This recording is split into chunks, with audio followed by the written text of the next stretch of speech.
Sorry, guys. I don't know if that countdown timer even worked, but I'm here with Michael tonight. We got some. He reached out to me recently, and he wanted to go over some of the stuff that we talked about before, and then also probably cover some new stuff as well. But how you doing tonight, Michael? I'm doing really well. How are you? Can't complain. Um, I was So thinking about what. I'm sorry. just started breaking up. I can't hear you very well.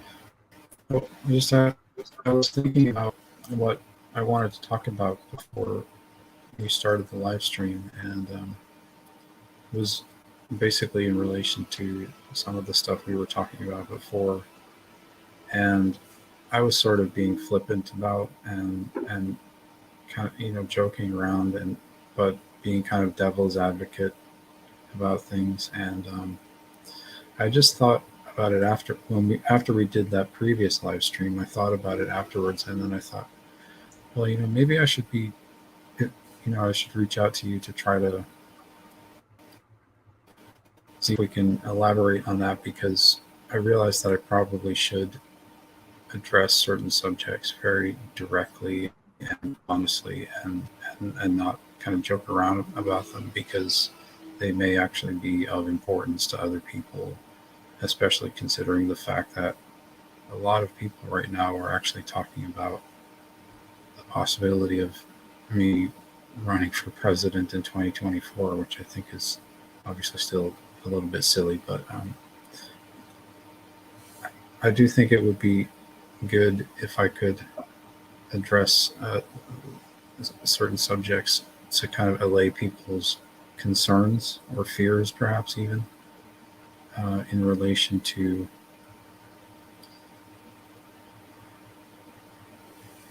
what we were talking about before. So that's why I contacted you again. So I was wondering if we could do that for a Oh little bit. yeah, I mean, and I'd be happy to. Like, I usually can tell.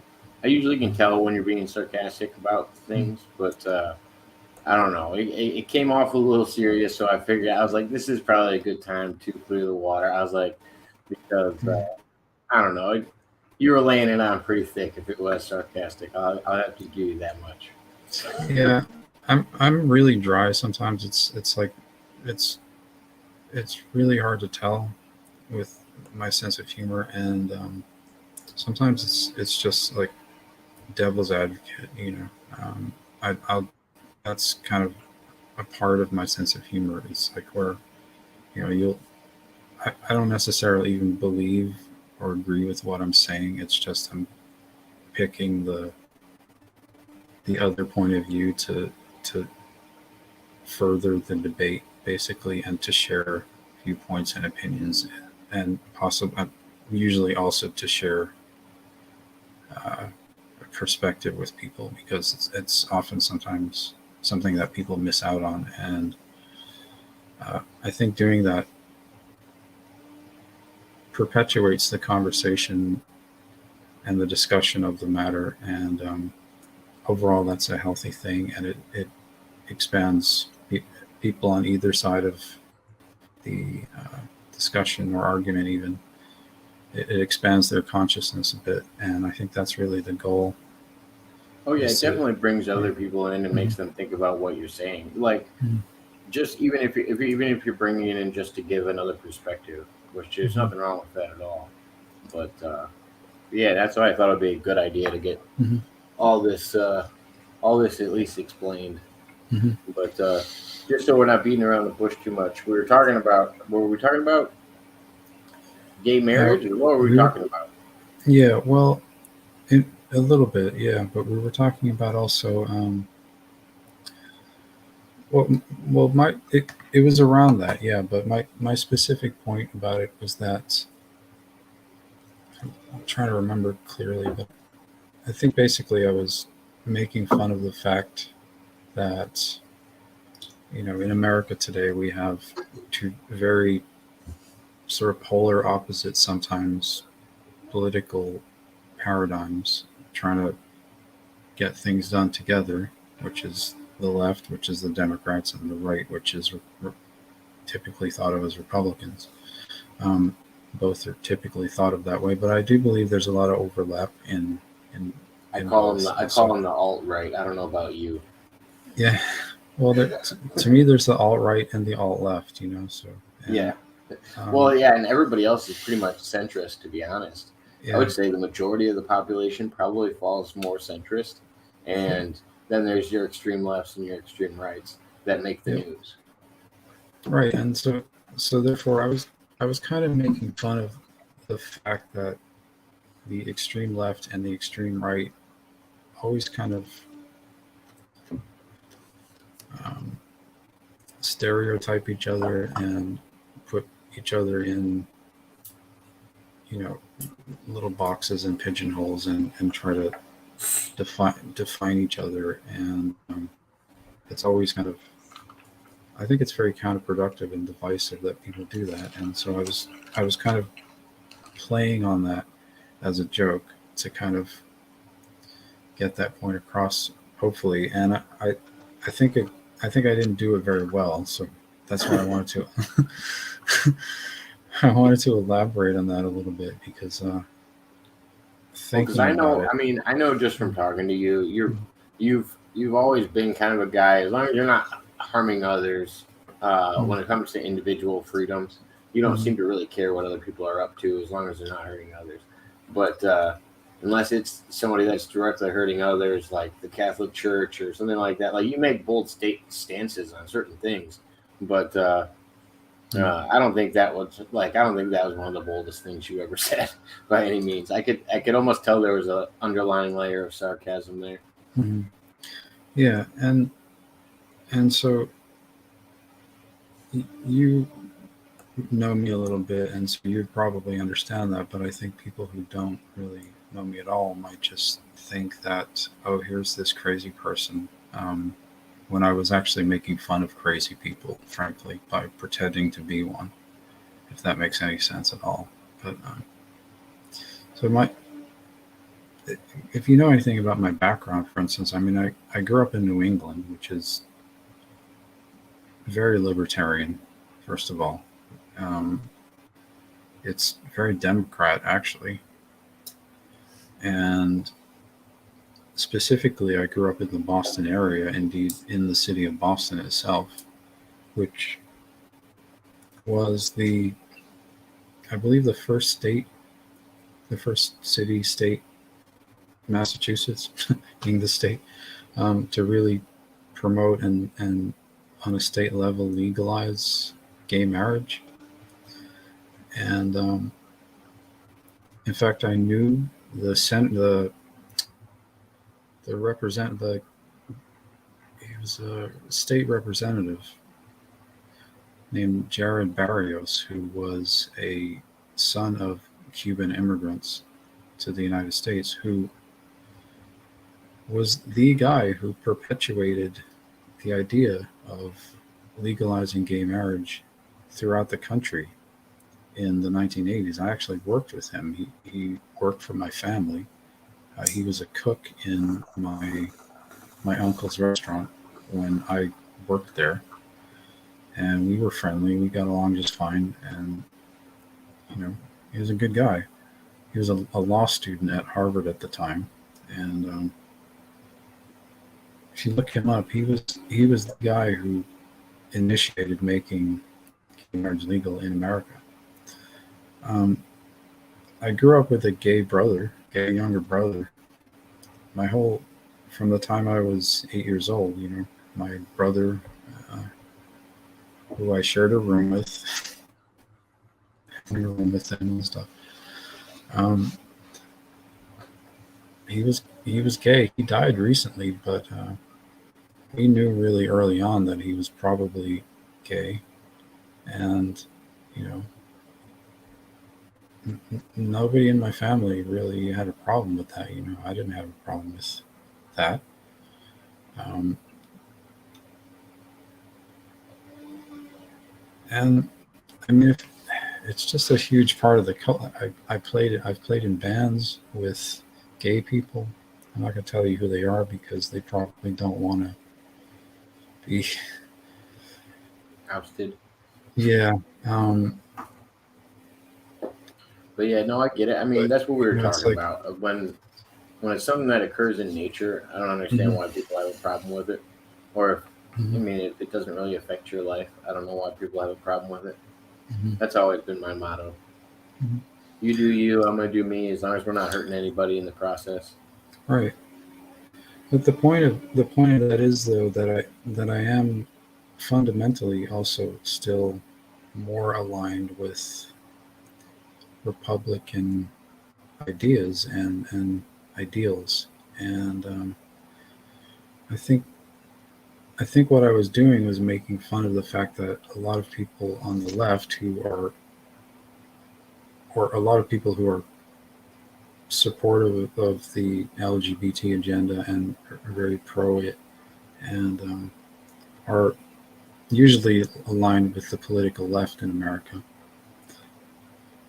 um, have a tendency, a lot of them, to kind of demonize Republicans and people on the right as being Nazis and this kind of thing. So I was kind of making fun of that fact by basically pretending that I thought like somebody like Hitler who put gays in concentration camps and stuff like that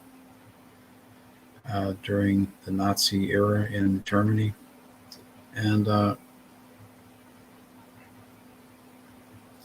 it was exaggerative and it was an attempt to be humorous. I was just Um, about to say that's an interesting mhm. lane of irony you chose to go down. I'm Yeah. gonna Uh, put myself in the mind process of Hitler. Maybe they'll find this funny. yeah.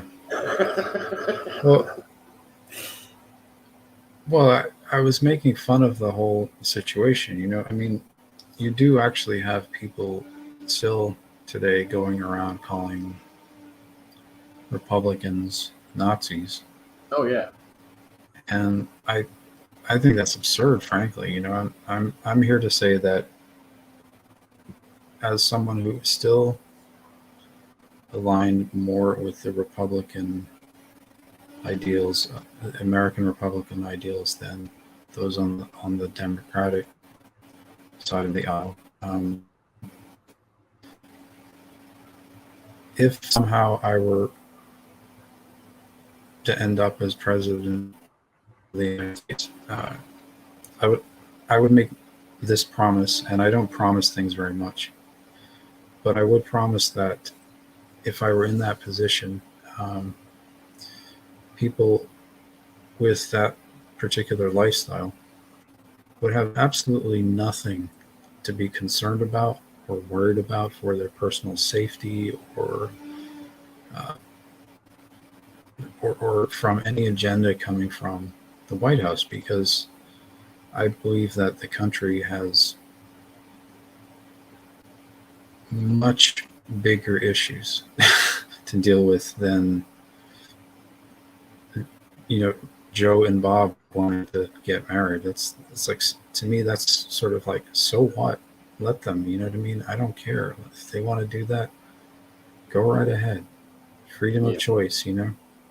Um, and I do believe that people in America have always had the legal protection to pursue that if that's what they think will make them happy anyway. I mean, we have, the founding fathers were very enlightened men. Um, I'm sure a lot of the people that they got their writings from were also women. Um, they put freedom of choice with very specific intent in the founding documents, and with very specific purposes and meanings. And I do believe that that was covered. I mean, it all comes down to Mhm. the redefining of words. You were talking about how the people on the left sometimes call people on the right Nazis. I do Mhm. think there are still like white supremacist groups and stuff like that out there. I just don't think it's everybody on the right. I think it's been Yeah, redefined of like what is a Nazi or go out and punch a Nazi because they might yeah, not vote for the same agendas as you. Not Mhm. necessarily that they're white supremacists, but it's the redefining of words, and I think it happens with even looking at something as old as the Constitution. Mhm. When the founding fathers wrote that all men be treated equally, were they saying that black men should be a quarter of a man? I don't think that's what they were defining in the words, but it seemed No, to they be weren't. defined that way. Oh Yeah, yeah, well, it comment had coming meaning. through. But Hey Jacob and President Macintosh, Mr. President, in my opinion, you seem to be what is a classic New England liberal conservative, but both parties have changed so far, or so you don't fit. yeah, well, I don't know. I mean, I think as far as a lot of things, I would still very much be on the Republican side of issues, but I'm more like a libertarian, really. So I don't know. I just don't think that people are as easily categorized as we think to begin with. So it's sort of like you can share things and share ideas with people from all over the place, and I think I'm that kind of person anyway. Because yeah, it has a lot to do with New England for sure. But I've been all over, not just America but the world, and you learn stuff, additional stuff that way too. But yeah, I mean, I do understand this phenomenon, which doesn't really exist among New England Republicans, but I do understand it in the rest of America that there is this sort of like back and forth argument about that subject, and that's that's sort of alien to me, frankly. Like I didn't grow up with that, not at all. If you listen to anything just about what I was just saying about my background and stuff, so I'm just saying, like those people who might, if anyone was watching that previous live stream and would be concerned about, you know, oh, we can't let this crazy guy run for office because he's gonna put us all in camps or something. I was making fun of that. Like that would never happen. Like it's not even. It just would never happen. So there you go.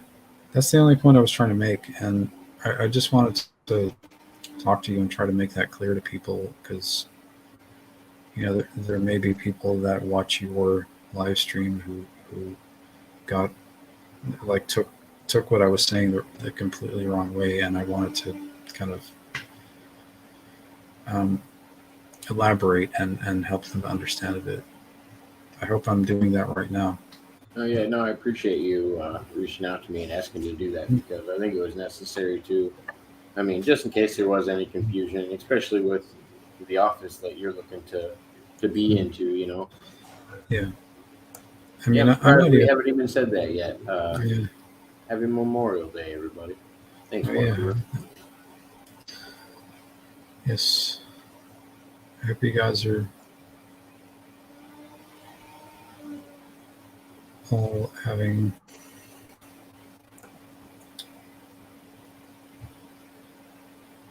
you know, thinking about what it is that other people went through so that we could have a measure of freedom. We don't even have complete freedom yet. It's still a work in progress, right? I heard somebody doing a discussion about this recently. They were like, if there was a threat from overseas and we had to initiate something like a draft to get people into the army for war, do you think how many people do you think would actually like willingly go in our country nowadays?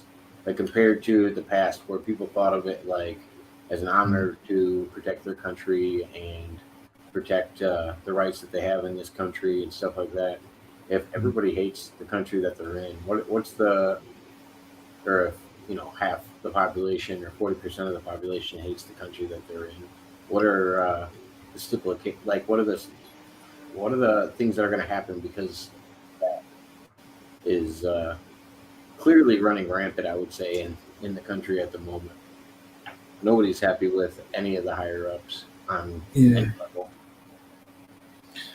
Well, I don't know. I think you would still find that the majority of people would. I don't even know if the majority, but there would be a big enough minority, at least, to fight back against any threat.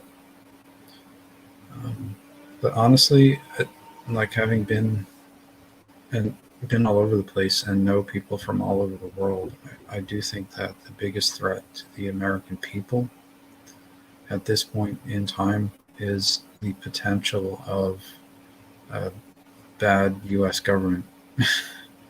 Yeah. So I think we therefore need to really make sure that moving forward we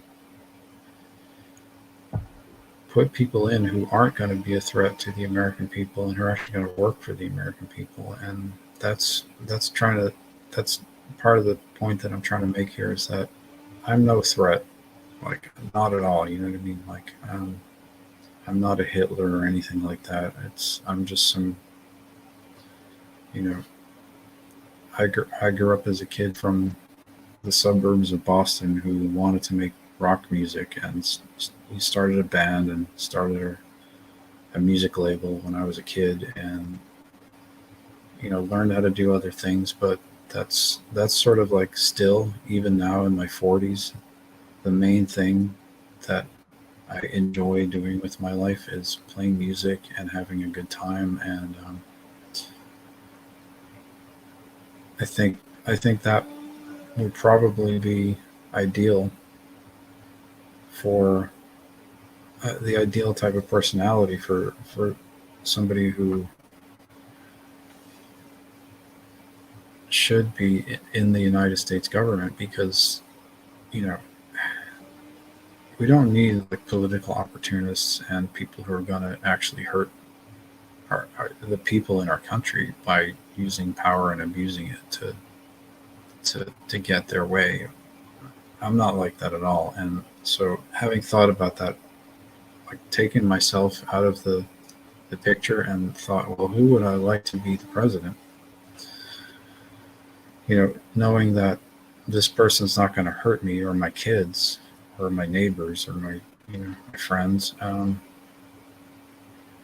think it would actually be someone like myself, if not indeed myself. So that's Well, why I'm. Yeah. isn't that the double sided sword though when it comes to like the public voting to put Mhm. somebody in office? Do you vote for the career politician who would be by definition more equipped for the job, or do you vote for the person that isn't meant for that job, and that's why they Mhm. might actually do a better job at it, Yeah. because they're not groomed to be in that position and work with certain people once they get there, and you know what I mean. There's a certain amount of corruption that comes almost with any politician. Um, I Yeah. feel There can be. I agree. It seems like it would be very difficult to avoid, but I do think it's possible. Honestly, it does seem like you could, if you were in that office, distance yourself enough from that stuff to the point of where it wouldn't affect your decision making or your policies or your judgment or any of these things.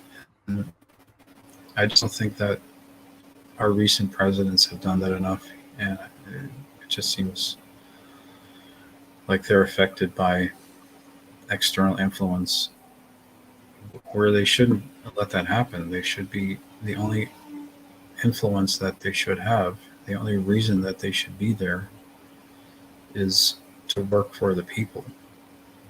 And I haven't seen that. I've seen other than that happening basically most of my life so far. And I'm going to be 50 in a few years. So yeah, they put what they want you like to put some things that they're doing for the people all through the media, while they're doing so many other things for their constituents or businesses or stuff like that. When it's not local business, if anything, it doesn't matter if they're Republican or Democrat. I see like the worst things Mhm. happening to small businesses, and it just gets cornered and cornered the more it goes on. Yep. But I don't know. Maybe it's part of the taxation side that um, I think I'd be okay with taxation if I knew it was going to the right places and Yeah. knew it was going to right things. That's more of what I want from a government is transparency. But Yeah. even voting a president into office, that doesn't make the bills that go through Congress more transparent. You don't actually get that from that because of the three branches. Like you have three branches of government, and you change one of the two, and the other two are corrupt. Then what? What leg? Mhm. What leg do you have to stand on? Especially when we know our judiciary system needs to be fixed. We know our Senate could be fixed. We know our presidency could be fixed. How do you tackle all of them as a president, or get the people behind it in a way that they could actually do it? Yeah. Well, the presidency is, as the saying goes, the buck stops here, right, with the president. So it's like the president has the power to say yes or no to any bill. So if he really has the interests of the people at heart, we would probably have no bills being passed because, like, what do we need them for? Don't we have everything we need already? I don't know. It just seems like fundamentally. I heard somebody make an interesting proposal. I think it was in the chat that all bills had to be limited to 4 pages. It couldn't be Mm, over 4 pages because anything you're trying to get across to the public, you should be able to do it in 4 pages if you're actually helping out with something. It just shows you all the different places and all the other things they're trying to throw into bills. yeah, Like there is no reason to have a 130-page bill getting presented and the public knows about a couple of pages of it. yeah, and I mean the legislature doesn't even have time to read a lot of this stuff, these things that they're trying to ram through, um, and the No, usually president, their aides will present them like the notes of it. They're not even. right? There's no way they're reading all those bills.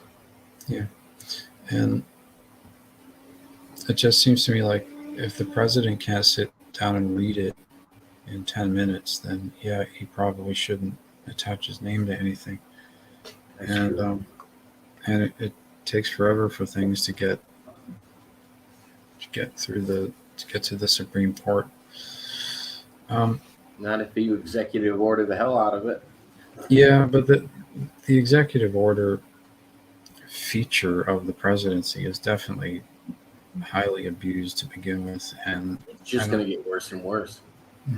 Well, It's like the debt. It's like the debt ceiling. Like we're just going to keep spending more every year, and then we're also going to keep doing more executive orders. Like we looked at it when Trump did it, and then Biden's like, "Oh, I can't believe he's doing all these executive orders." Then the following time, mhm, Biden makes more executive orders than Trump did, and it's just going to keep happening like this in the process. Like it's, I don't know, it's ridiculous. I don't know why we pretend it's uh, going to change any other way.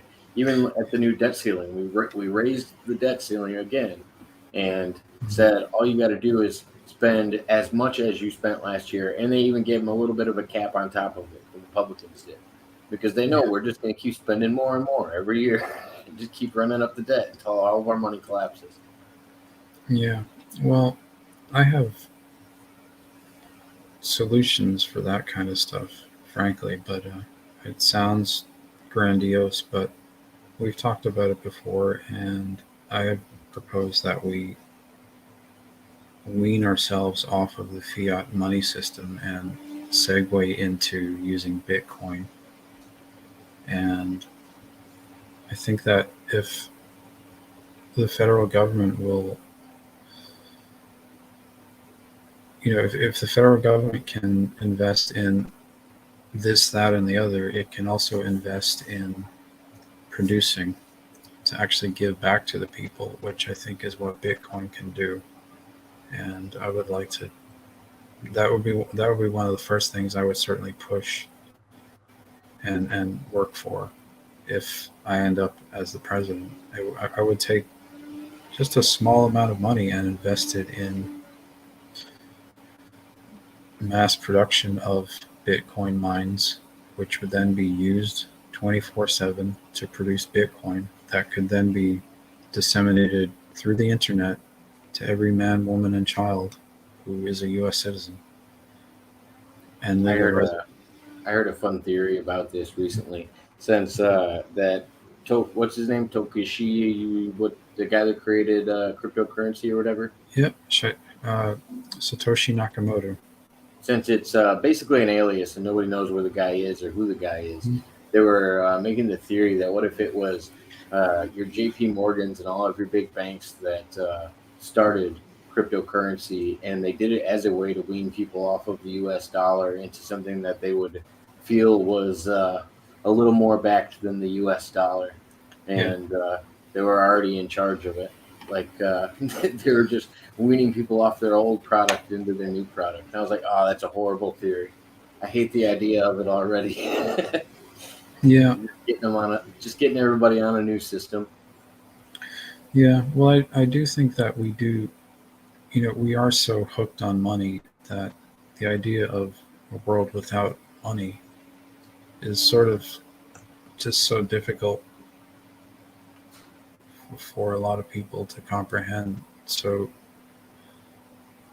um, we probably, if we want to, move forward from that system, we will have to replace it with something that works better initially, and um, then maybe down the line we can just abandon that completely, also, or just abandon the whole concept of money to begin with. I think in maybe 100, 200 years, money's probably not going to exist,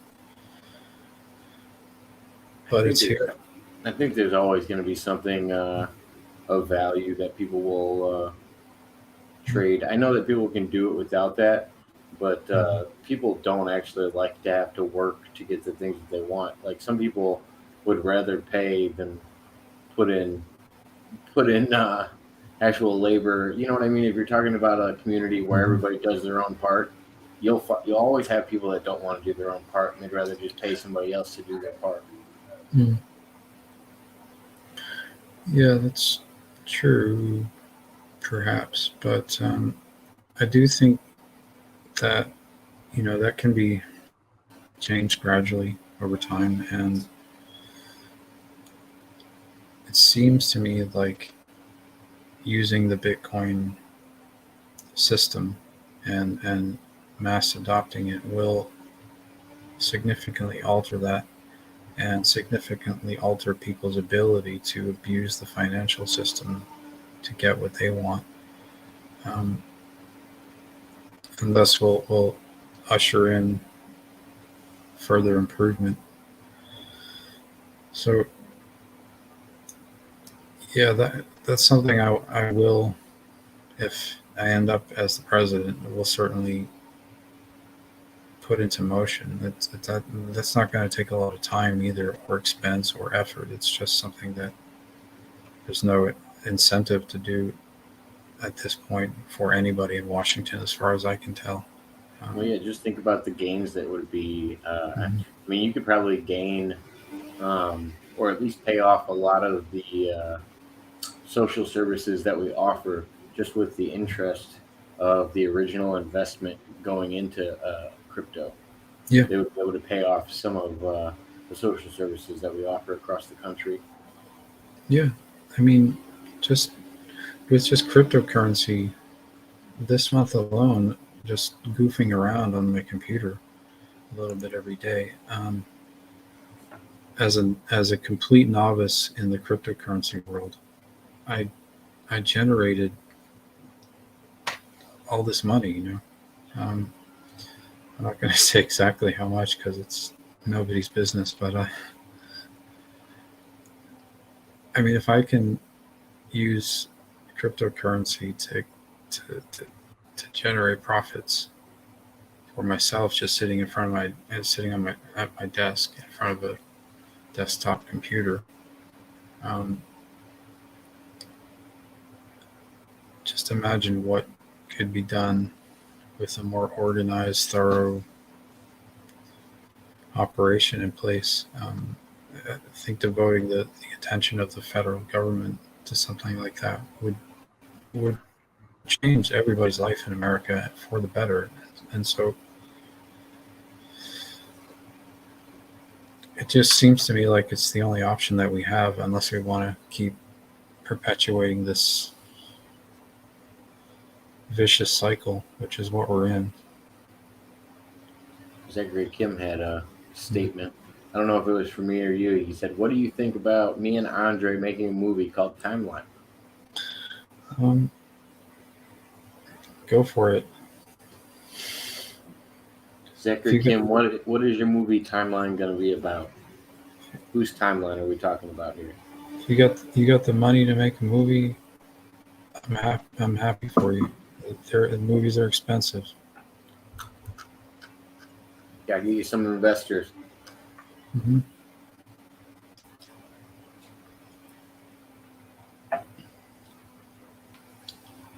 I don't have the money to invest in producing a movie, but I hope you do. I hope you can find somebody. It's about Sounds the like timeline. well, I got that. I got that much. I didn't know what timeline you were talking about, like the world timeline. It's based on a true story. Okay. Timeline. Well, so yeah, that's really all I wanted to talk about was the whole issue surrounding. Can I pick your brain about politics then, and everything going on in politics now, or do you got to run? No, I don't have to be anywhere. I'm just I'm certainly, if you have any questions or anything, I'll do my best to answer them. Said parts of it are about Michael Phillips, and other parts are about you, Macintosh. Okay. Well, I hope I get a royalty check. You say, make sure it's accurate.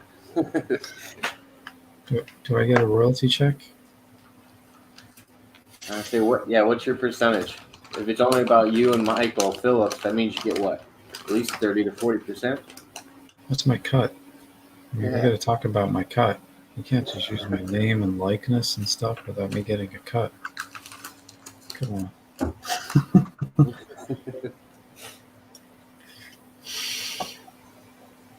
So, I've been having this ongoing debate with right-wing people because everybody seems to be up in a blunder about, well, everybody's been telling me for the longest time that Ron DeSantis wasn't going to run for president. And I said, I kind of think he is. I really do feel like he's going to announce his presidency soon. And sure enough, all the way up to the day, I had people denying it. And now all these people that prior to him running for president, that thought he was a great governor and he was doing everything right, they were like jumping immediately behind Donald Trump and being like, oh, this guy's horrible and he's not going to be good for the country.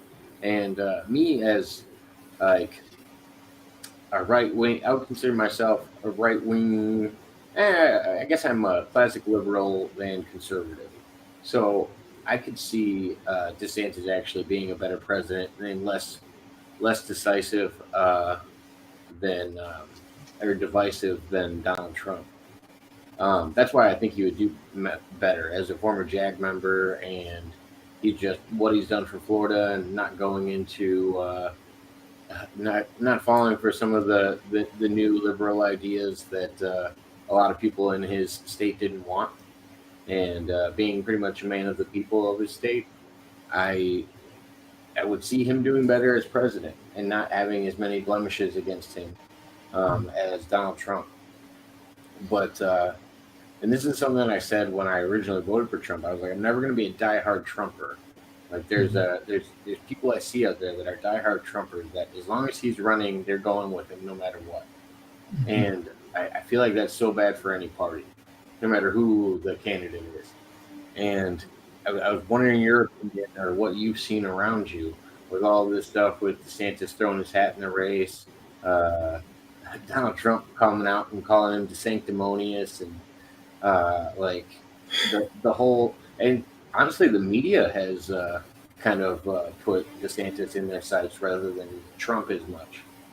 Yeah, And I wonder if they think of him as the threat or what. I don't know. Um,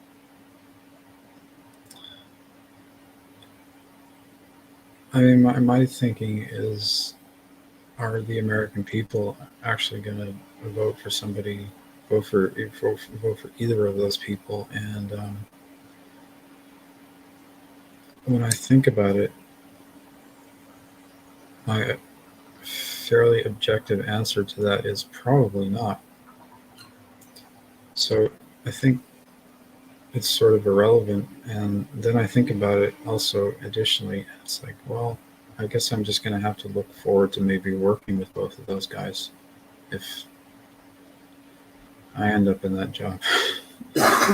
You're going to at least have to know their stances on things. hmm Well, I can get along with most people, you know. I have this ability to get along with anybody as long as they're, you know, not completely unreasonable. Then I can find something in common with any person and find something to work on together, whether I like the person or not, whether I agree with anything else that they stand for. I think you only need to agree with people on one thing to work with them on that one thing. So that's how I am, you know. And I'm sure there's something I agree with Ron DeSantis on. I'm sure there's stuff I agree with Donald Trump on. Yeah. But there's also stuff I agree with Barack Obama on. I agree with Joe Biden on. You know, I agree with people from all over the place on a lot of different things. And so I would look at it like this.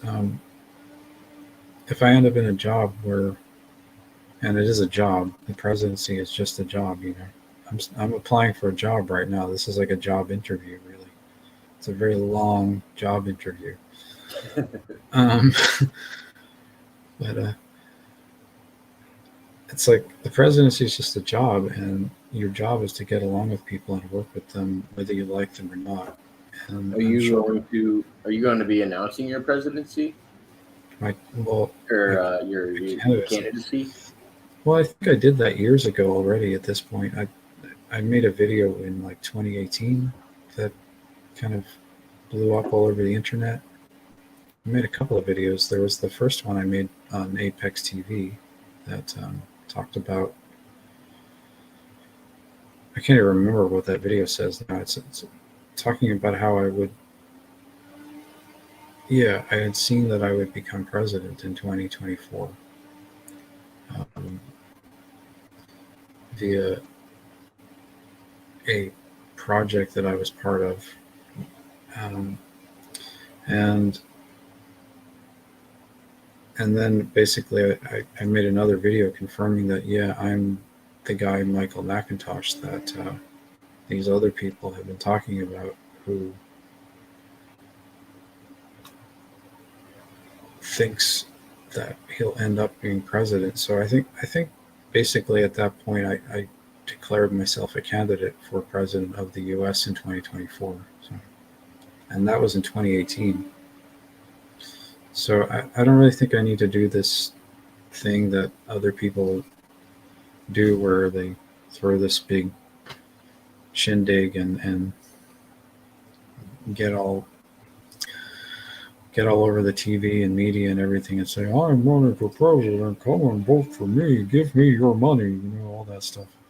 Um, I don't think I need to do that. So I've already Um, done that. for people listening that might not know, um, are you running it? Would you be running as a Democrat, an Independent, a Republican? Yeah, I would. I think out of necessity, I will have to align myself with the Republican Party because you know the way the system is in America today, you can't be independent and be elected president. Even Ross Perot tried doing that, and he didn't get anywhere. We've only ever had Republicans or Democrats um, for a long time, and I think it's going to be that way moving forward. And so fundamentally, I'm just more aligned with the Republican basic principles and ideas than I am with the Democrat basic principles and ideas. So I would, by default, have to align myself with the Republican Party. So I will be, yeah, moving forward, people will consider me Republican, basically. Well, and that brings me to another modern day political thing.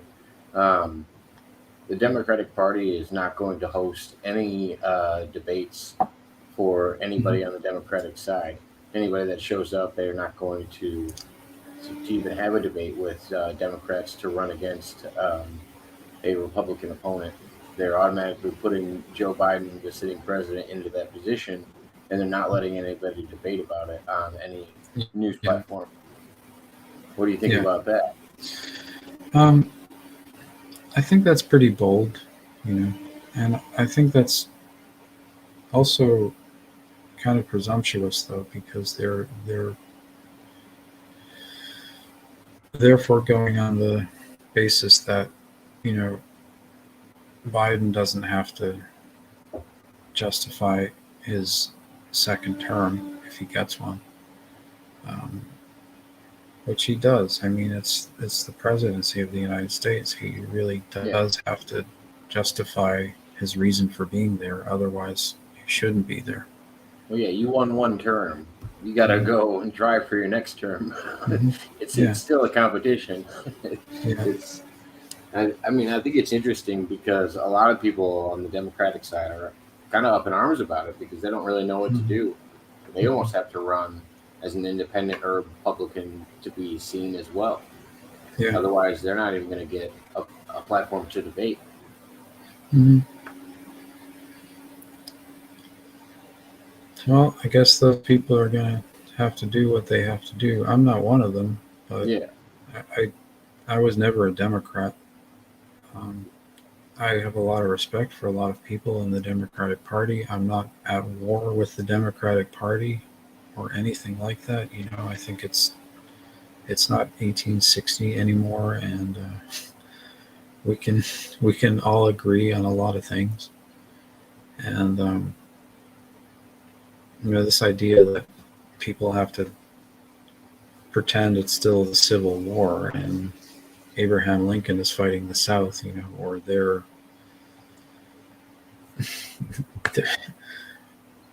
defending the South against the invading Northerners. The, the people who do that, they just need to cut it out because it's 2023 and we all have a lot of things that we can agree on now and stuff that we can work on now, and there's no reason for any of that. So I've always gotten along with people from all over the place, and it has nothing to do with what party they're from. It's the ideas, the basic ideas that we can agree on, and that's what I will continue to do, even if I become the president. So that's that. yeah. I wonder. I mean, I think it's kind of like what we were talking about offline when you have these big companies that run everything. It's like we were talking. I used the examples of BlackRock, and you were like, "Well, there's big ones in BlackRock." But Mm. I was thinking about the idea of they want you thinking there's a competition between Pepsi and Coke. They want you to think that there's a competition between races in the U.S. They want the divisiveness because they're making money on both sides. It doesn't matter if it's Democrat or Republican. If they Mhm. get the right person into office, they're making money on both sides. It's never it never you're picking the winning side. It always seems to be the lesser of two evils when it comes to almost every selection nowadays, especially if you're thinking about on a company level. Mhm. Doesn't matter if you buy Pepsi or Coke. The same people are making money for your purchase. They want you to think one's better than the other, and they want you to fight over which one's better, and they want you to pick sides. Yeah, And that's with any product. It's so strange. right. So strange. But but we're all smart enough to not fall for that, I think, at this point, and we You have hope. enough information. I think most of us are. We have the information's out there, and um, we know our history, and we know most of us know a lot about how the system works, and we just have to. It's still here, so we have to navigate around it. We have to use it basically like a tool to benefit ourselves. It's not like we're obligated to uphold anything that doesn't work for us as a people. You know what I mean? So it's like we have to kind of step outside of. It really is like the Matrix movie. Yeah. Like we have to step outside of it and look at it and and realize that you know we're not in it anymore. We don't have to be in it. We can just use it to benefit ourselves, and that's that's whatever part of it we came from, really. Sopranos fan said Trump RFK Jr. ticket would be perfect, but I don't think they want to work together. Yeah, I couldn't see them working together. I think RFK Jr. is an interesting one. The way that the media is not really picking him up. So this is what I tend to do now when it comes to people announcing their candidacies. Um, it's interesting that the media like aimed all their guns toward DeSantis, and they're not worried about Trump. Um, Mhm. it, it's interesting to me that they're not even focused on Trump in the same way that they were in the last election, because Mhm. either they have something figured out, or or they consider somebody else a bigger threat. And Mhm. I don't like some of the things that Trump's doubled down on when it comes to like what DeSantis is doing. Uh, Trump's about as loyal as the people he surrounds himself with. If somebody says a good thing about Trump, then you're his best friend. If somebody says something bad about Trump, then all of a sudden he hates you. It doesn't Mhm. really matter. He doesn't really have like thick ties with anybody, at least publicly that I know of. And like especially the Disney thing. Um, the Disney thing really bugged me that Trump was like making fun of DeSantis for going after Disney when they were like a tax exempt company that was voicing their opinion on political views and then also not being taxed. And then at the same time, they were also going under. What I think it was last year, they laid off like 7,000 people. They were doing really good at the beginning of COVID, and then they laid off a bunch of people. It was all around the time that they uh, released like the new Buzz Lightyear movie and all of that stuff. Like there was a bunch of movies that were being rewritten and woke type movies, and there was quite a backlash. And that's one of the things that DeSantis was behind in trying to to combat, I guess. But now I'm Mhm. hearing that even DeSantis has Clinton money behind him, and it's just like, oh my God, there is no clean politician. Like it doesn't. If you're Mhm. supported by the Clintons and the Bushes, are you? Can you even be considered as a as a legitimate candidate? I don't know. Yeah, I have no idea. I don't have any of that kind of money behind me, so Right. I'm probably gonna be paying for this out of my own pocket with money that I've earned myself. Um, I don't see I don't see any other option, frankly, and not in the way that Donald Trump says he paid for his own candidacy. Oh yeah. And then towards the end, he takes a bunch of donor money. Mm, Yeah. he was getting money from He wasn't all getting it kinds the of whole. He wasn't getting it the whole time, but there was big contributions towards the end of his first run. Mhm. Yeah, And I I don't know what mean, happened when he first ran as a Democrat.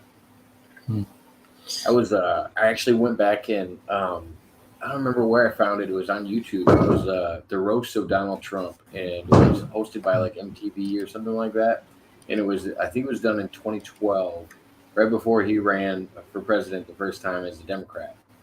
hmm, And just like the way he was able to sit up there and eat shit from all these comedians who clearly didn't like him. There's a lot of people out there that really did not like him, and he just invited him up there to make fun of him. And it was the weirdest thing to watch. And then you could tell like he was in President Trump mode at that point. Like from then on, he kind of like changed his whole persona. He wasn't like the billionaire that showed up at WWF events or UFC events. Like he was okay. I'm going to try to be a little more presidential now, and hmm. I think that was like his gear into the public spotlight was the roast of Donald Trump, 2012. If anybody gets a chance, go and watch it. It's like free on YouTube, I'm pretty sure. But the interesting lineup. He had like Snoop Dogg making fun of him. He had Mike the Situation from Jersey Shore tried to go on there and be a comedian. Whitney Cummings, who absolutely hates Donald Trump. Um, there were some pretty wild jokes in there, and then I watched it carry on for I don't know 8 years. From Yeah. then on, everybody started like really digging into Trump. I think Trump just needs to, you know, retire pretty much. I mean, Same. I think he needs to hand off the party to somebody else. yeah. Well, it's not his, you know. It's It is right now. yeah, it isn't though. He And just it's thinks only it is. because enough people on the right haven't made a decision about what they're going to do. Mm. Trust me, the Republicans don't want him to be the face of the Republican Party. They want somebody like Mitt Romney. They want one of those old money guys in there. They don't want a you know a risk like Donald Trump. Well, Mitt Romney is a joke too. I mean, Oh, I agree, but so that's what I your don't. classic Republicans want. Nah. I Or mean, what? Maybe they want a Ted Cruz. I could see them pushing forward a Ted Cruz as well. that's not going to happen either. I mean, you're talking about like,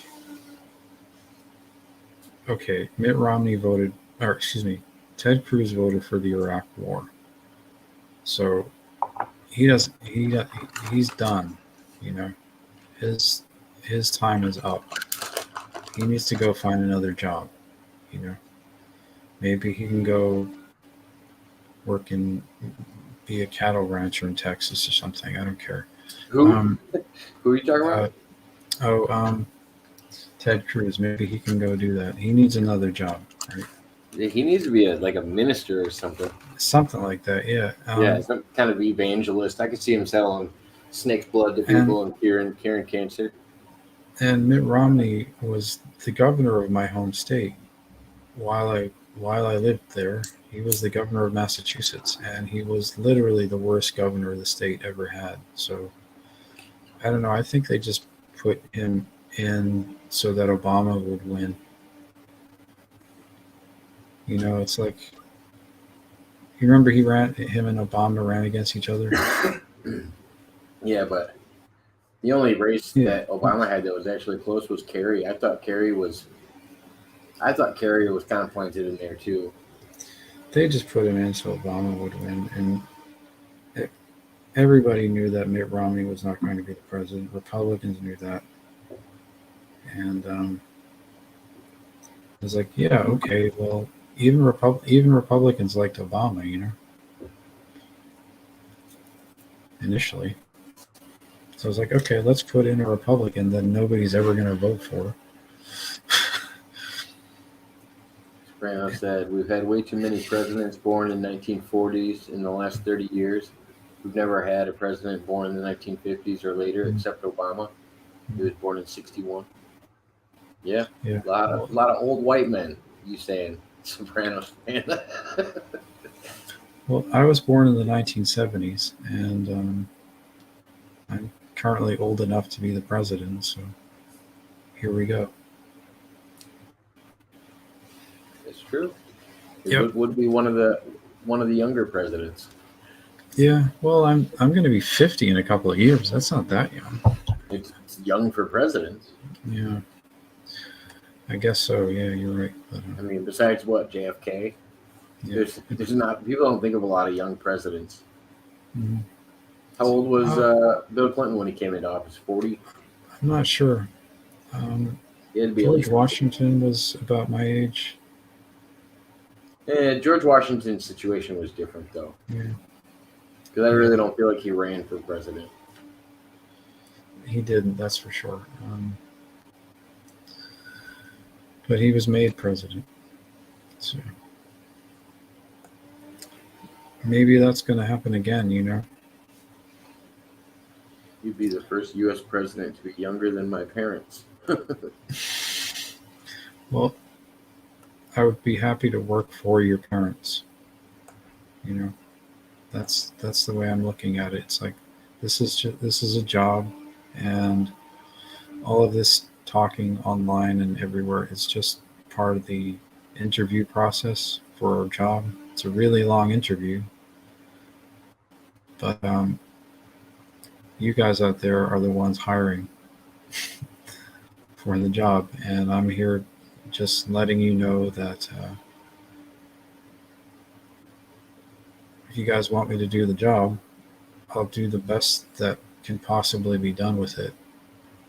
And you know, I don't think you're going to find very many people like that. I think you're going to find mostly people trying to tell you why um, you need to hire, you need to put them in this position, or it's going to, you know, negatively impact you, or they're going to promise you things that they aren't going to deliver, or all this kind of stuff. I'm not doing any of that. I'm just saying, hey, listen, look, these other guys, they suck. Let's just be honest, they suck. And we need someone who's not gonna do things that way. We need someone who's gonna do things very differently than they have been done. And I don't think anybody really knows how to do that. And if they do, they don't want to. And and if they know how, they're not going to run for president because they don't. They wouldn't see the point. Um, I see the point, and so I'm putting myself out there and saying, "Hey, look, I'll do it, but it's going to be done very differently if I do it." And so here I am. I'm like like of all the people out there who have put themselves forward as a candidate. I'm sort of like a glaring anomaly if you really check out my background and my platform and everything else about what I'm saying. And I think the country needs that, frankly, and I think the world needs that. So here we go. Hopefully this will work. Well, let me ask you one deeper question. Mm. You said when you saw the vision of you being Mm. president in the future, you were seeing yourself involved in a project. What can you talk about? What project you were involved with that you saw? Oh, do you mean like what project was I part of when I saw that? Or Yeah. yeah, sure. I mean, I don't know if anyone's going to believe me, but I've talked about it before. But I was, I still don't remember what age. I was like 4 or 5, and I was living in the Rocky Mountains in Calgary, Alberta, with my parents and my sister. My dad was working up there. Um, he was an electrician, and I think he worked at the time. He was working on like military related stuff, But one weekend we were out in the Rocky, it's north of Alberta, north of Calgary. I think it was probably near a place called Cold Lake, which is way north. It's the wilderness, basically. We were camping there, and that's when I first saw um, what I come to find out was some sort of secret space program craft, more than likely. And Was that the one that was hovering over you and you just like kind of saw it in the sky? Okay. yeah, it was just there. And then I didn't know what to think of it because I was only a little kid. So I was like, oh, cool, you know. um, but then we went back to our house after that, and then I was visited by what I believe were these creatures that people refer to as gray aliens. And they took me, and it was like what people can call like an alien abduction, really. But uh, like like if you've read the book or seen the movie Communion, it was kind of similar to that, except they took me out of my house rather than what happened to that guy, where he was taken from his car along the road somewhere. But So they didn't take you the time that they hovered over? That was just the first time you saw them? yeah, that was. So I think what they did when they came to me was because they knew they work with those secret space program organizations, and somehow they probably found out that I had seen the craft, and I probably wasn't supposed to see it. So I think what they came to do was to make me forget about it, which I did. Um, but during that experience, they also brought me on a what I can only describe as like a time travel journey where I ended up for a little while in somewhere in the 2080s, where I was able to see part of the history up to that point via the public record of the time, which was just computerized data. Um, I was able to find out who had been the president of the United States up to the 2080s, and I saw that it was me, that one of them was me, and so yeah, I actually found out who all of the presidents will be up until the 2080s. Like I already know who those people will probably be. Um, and I was shocked to find that out. It's like, well, wow, I actually somehow end up being the president. I don't know how that's going to happen still. I think maybe just talking about it like this on air and in the public. I mean, these videos are probably going to be much bigger than either of us realize, especially by next year. You know. I keep hearing you say that, and Mm-hmm. don't get me wrong, it really does. It really does excite me a little bit, but at the same Mm-hmm. time, it's just like I can't fathom it at the moment. So Yeah. I don't. I try not to let it get in front of me too much. As a Yeah. Sopranos fan, I thought this would be an interesting one for you to field. He said if the president can't disclose slash declassify free energy tech or the ET situation, nothing will ever change for the better. We will continue to be mind controlled, age accelerated, enslaved, etc. Um,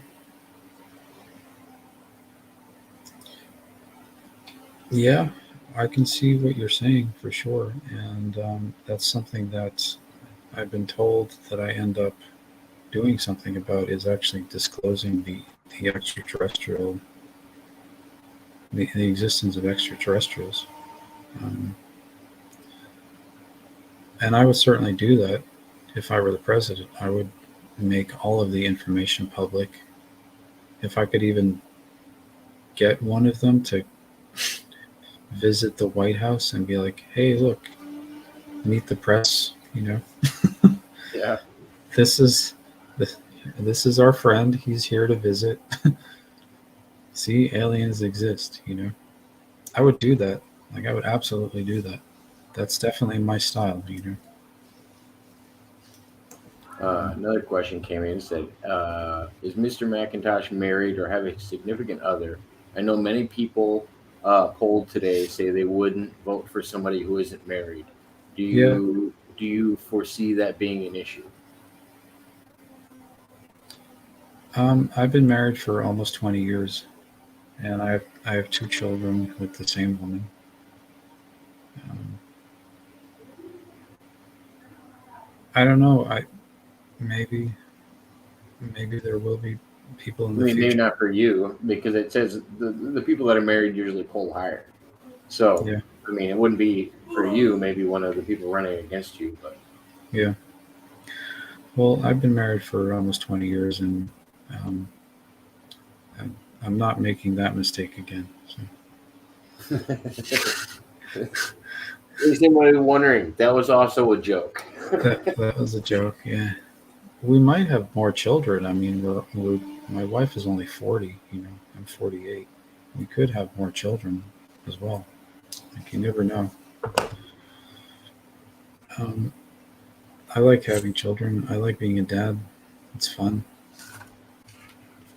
I mean, especially when maybe one of your kids might end up being future president as well. Or both of them could. Yeah. That could be really interesting. I mean, they're both really awesome children. Like, they're very smart. Um, At they're Jacob just Waters, how did you discover Michael Macintosh? What secret program was he part of? um, I discovered Michael through an episode with Gary Legier and the Mad Martian, and that's when I heard a little bit about Michael's story. And then I reached out to him after that, but I won't give away what projects he was in. If he wants to cover that, he can. yeah. I'm good Well, at butchering people's stories, so I don't want to I don't want to misquote anything. well, the interview I did with Gary was one of the first things I ever did in media. Like, one of the first time, first conversations I ever had in media. So yeah, that was pretty early in the whole process of me putting myself out there. Um, But I mean, you did Apex TV before that, though, right? yeah, that was like the first thing I ever did. Was I made a video for Apex TV and sent it to them because they're still putting stuff out. I mean, they talk about time travel and extraterrestrials, and my experience was really involving that, but it also had relation to the U.S. presidency. So I somehow put both of them together in an 11-minute video, and they put that out, and it just blew up really big. And there were other people on Apex TV as well who had mentioned me that I would be mentioned a Michael Macintosh that would be the president, and I saw the videos and I'm like, is he talking? Are they talking about me? Like, because I was thinking about the possibility that I could actually do this, that I could actually run for president already, and so then I actually got in touch with some of those people, like one of those guys, and asked him, "Is like, are you talking about me? Because I'm thinking about doing that." And he's like, "Yeah, I'm talking about you. Like, it is you." I'm like, "Really?" He's like, "Yeah, you end up being the president." I'm like, "Wow, oh my god." So, I mean, there's a lot of people named Michael Macintosh. It's like John Smith or something, but but yeah, to actually talk to one of those guys that was saying it would it would be Michael Macintosh and that I was actually him, that's that kind of blew my mind, you know. But it makes sense if those people are really who they say they are, which I think probably some of them actually are. And I think this one in particular was obviously quite real. Well, maybe not obvious to everybody else, but to me, it's obvious. You think it's obvious? I think I think so. Yeah. Maybe not to you, or maybe not to other people. I can definitely see how there's a lot of skepticism surrounding this whole subject, for sure. I mean, I really don't think it's I don't really think it's skepticism as much as the people that are interested in these, because I think you get two people. You get the people that are full heartedly into these things, and then they're going to believe they're hanging on your every word, and they're going to believe everything you say. And then there's those people that want all of this to be true. They would love to know that these technologies are true, that Yeah. these abilities are true, and they really want these things to be released to the public. And Yeah. I think that's where I fall.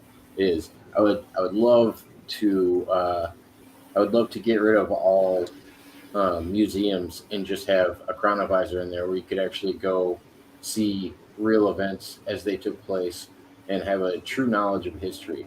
I don't really want everybody jumping around in time machines and fucking up timelines and doing craziness. I don't want any of that. But I wouldn't mind us having an accurate account of history and, you know, doing the best we could with what we actually have.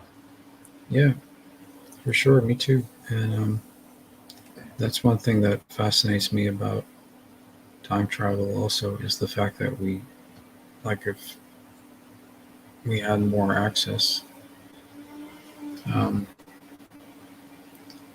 the actual facts of history could be known better because, as the saying, history is written by the victors. So we only have the historic account of whoever won the war, Yeah. really. And so that's not you you're not really gonna likely get a completely accurate telling of history that way. So yeah, No. that definitely fascinates me as well. Um, I would like to meet certain people, that have been long gone, for instance. I just feel like even being able to meet them would be would be too much. I mean, maybe I guess we could designate people, but I think it's going to end up with something like a lot of people speculate upon, like almost like a time police organization that tries to straighten it all out. But you're gonna have de facto agencies in all of that, meddling with all of it, just the same way we do politics nowadays. Like certain technologies just aren't meant for the public as a whole. But let me Mm. catch up the chat a little bit. He said you can adopt Jacob and he can live at the White House with you. No, he doesn't have to adopt me.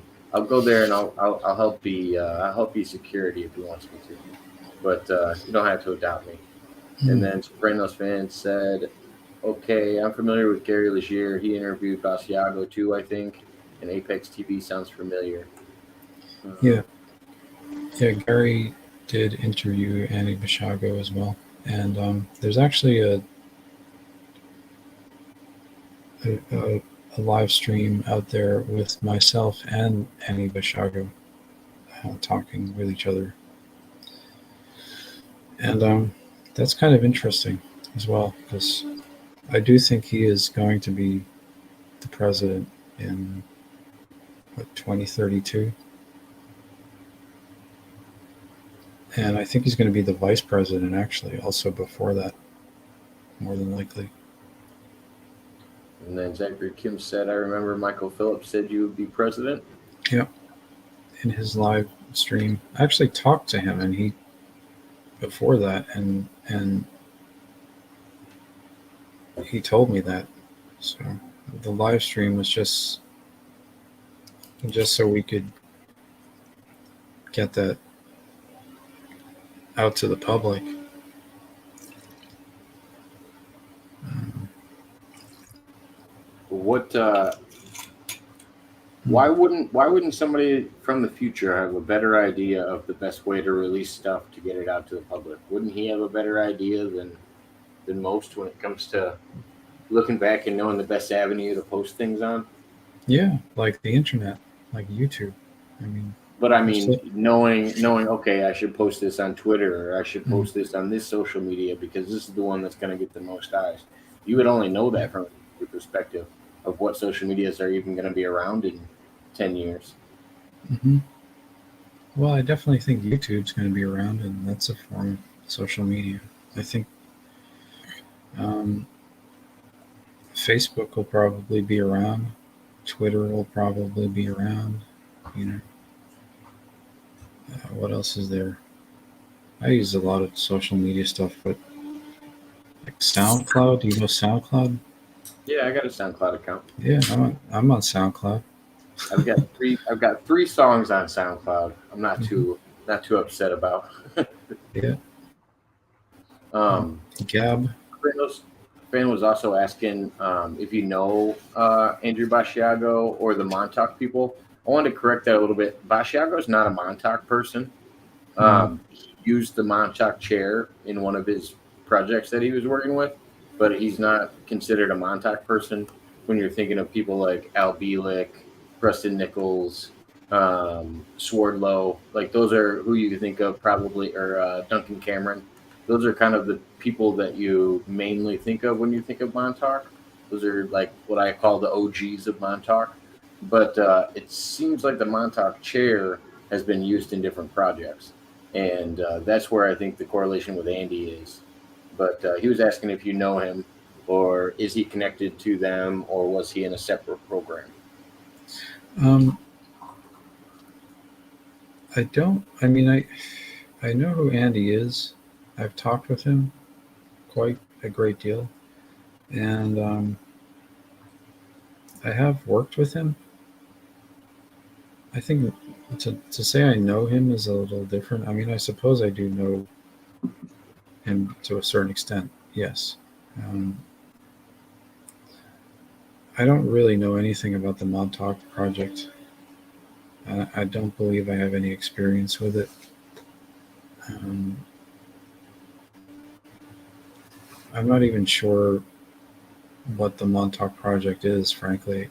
I have to do more research and learning about that. But Ooh, I could always give you a run through. Let me know if you ever want me to get you a run through.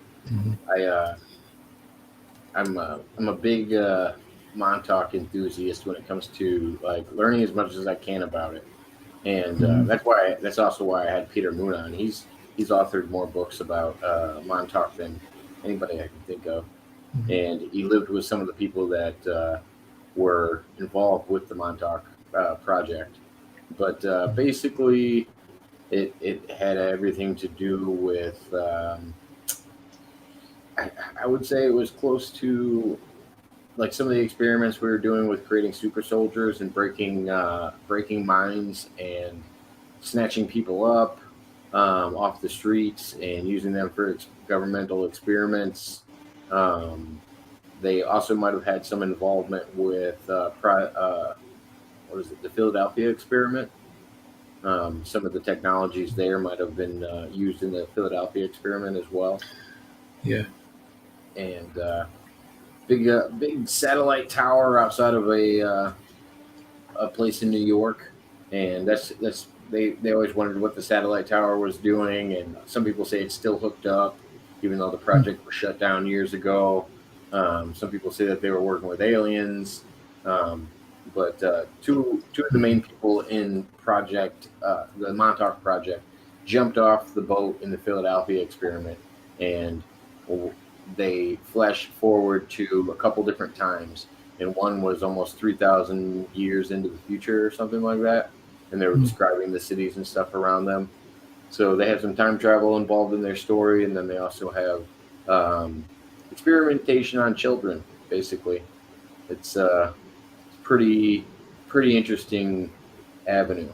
But they used the Montauk chair to do some of these things, and yeah, the same infamous chair seems to be involved in these projects, but I don't know. yeah.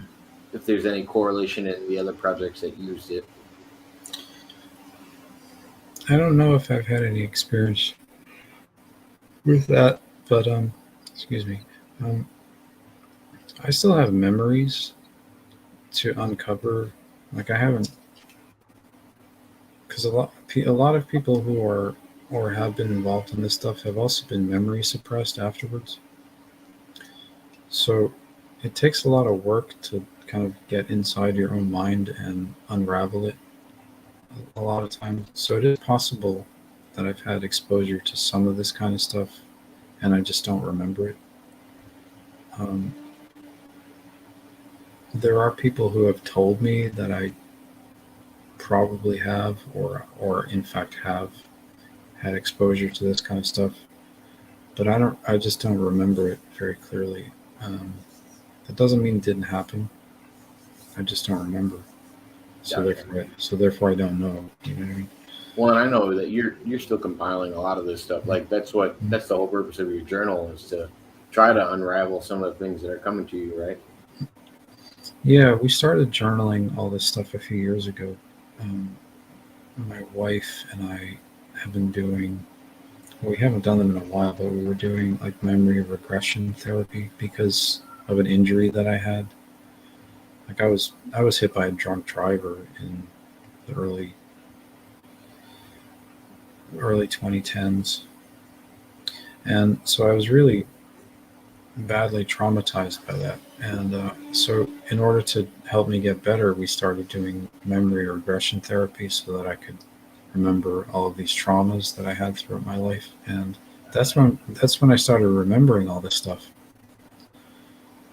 Um, and so we wrote it down, and then I started finding all these other people that had similar experiences. So I started reaching out to them to ask them questions and explain to them that similar I had memories similar to things that they were talking about.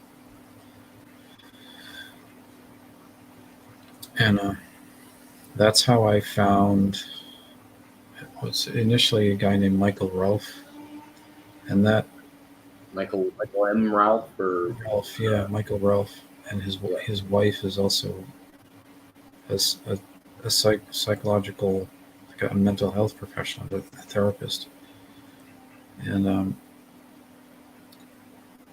my wife is a minister, so she's able to kind of help me in a similar way to like a mental health professional, really, because it's kind of related. Um, and that's how I also then got in touch with Annie Bishago because Michael Ralph, I think, talks about Annie Bishago. So I found Andy on social media and I contacted him that way. And like he confirmed stuff to me that I had already come to believe. So, so that was pretty cool. And the more and more people I reach out to, the more I can kind of learn about this these memories that I've started to have, and kind of figure out that yeah, maybe these are real, you know, and quite likely some of them are, if not all of them. Um, so Brown had an interesting comment. I was going to put it up. It was at me, but I want to see if you had any workings with this person. That had Jacob Waters, but Basiago and Montauk people both claim to have worked with Jack Pruitt. And so when it comes to Jack Pruitt, I think he was involved in a lot of these mind altering programs. And I think it's interesting because like I said, I was big into Montauk prior to learning about Project Pegasus. I think I learned about Project Pegasus in probably 2010, 2012 range. When what I used to do is I used to put on Andrew's really long speeches. He'd do like 4 to 6 hour speeches. They were lectures, and I would actually fall asleep listening to them. And when I was watching that, I didn't have the same correlation that I have now. Is everybody besides Andrew Basciago that was in these projects seems to talk about how they were mistreated as kids. Hmm. Um, Andy seems to have one of the few stories that, but he does have one story um, that that one male tried to do something inappropriate, but I won't speak on it because Andy's not here. But besides that one story, I never really heard about anything, and I didn't know if it was because his dad is the one that pulled him into the project, and he had a little bit more, I don't know, protection around him than some of the people that were involved in the project as well. Because it seemed like unless you had family members or something that was getting you into the projects, it seemed like they were picking up like vagrants off the street or people that wouldn't be missed in a lot of these, at least the Montauk type projects and all these government projects. They weren't really using the kids the best way. And think Yeah. about it. Even if you think about it as an exploratory way of doing things, they were like, okay, let's test out these technologies on kids. Like they had said they tried to do it with adults, but some adults couldn't hold their breath as long as kids, or they panicked. And they say the kids were better for the job because they didn't associate certain visual cues with something. Like if they saw an object on your hip, they wouldn't immediately assume it was a gun like an adult would. Adult Hmm. would assume it's a weapon, and if somebody like reaches for something on their hip and they pull it out, you would assume it was a weapon rather than assume it was a tool or something like that.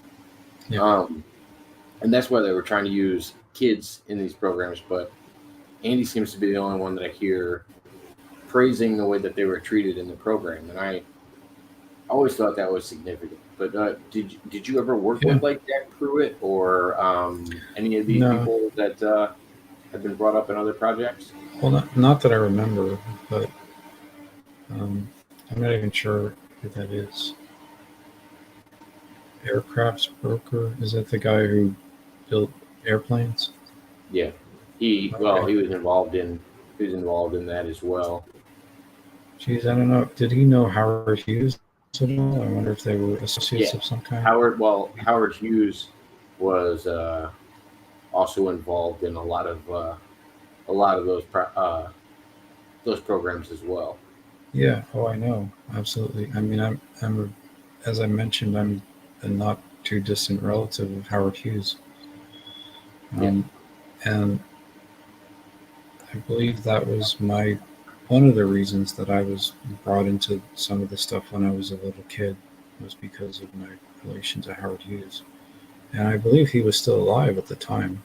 I think he faked his death so he could continue to work on this some of these projects without being disturbed because he was really famous and he was really rich and he had every actress in Hollywood throwing themselves at him, and so he needed to pretend he was dead so he could do his work, you know.